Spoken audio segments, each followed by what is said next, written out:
What if you want to change a database that doesn't have a model, like our SQL Store database? This database doesn't have a model like our school database. How can we change this database? That's really easy. The first time we need to do this, we need to reverse engineer this database to create a model. We'll use that model for any future changes. So, first I'm going to close this model that we created earlier in this section.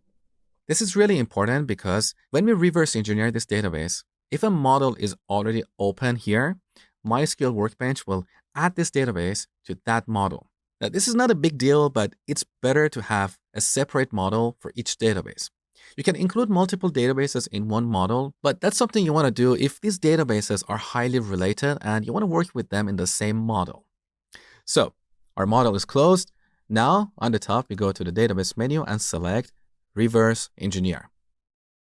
So you can see MySQL Workbench automatically created a new model.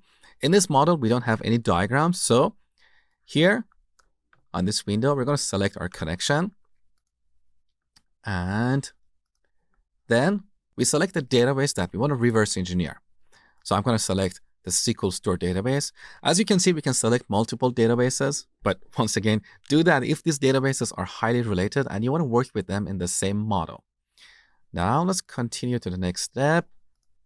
All right, so here it's asking us if you want to import all the 7 tables in this database. Just like before, we can select Show Filter to exclude one or more tables. We don't want to do that because we want to add all our tables to our model. So let's execute this. All right, now here we have a new diagram that is added to our new model. It's right here, okay?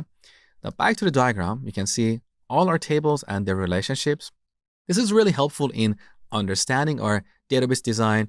For example, here we have a one-to-many relationship between the products and order items. We can also use these diagrams to identify the problems in our design.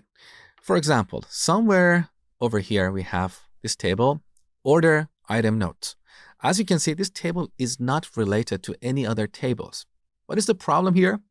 The problem is that we can insert any values in the order ID column, and MySQL Workbench will not validate that.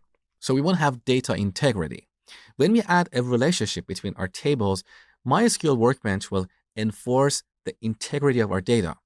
So in our child tables, we can only add values that correspond with the values in our parent tables. So currently we don't have any relationships here, and that means we can insert invalid values in the order ID and product ID columns. So these diagrams are really helpful.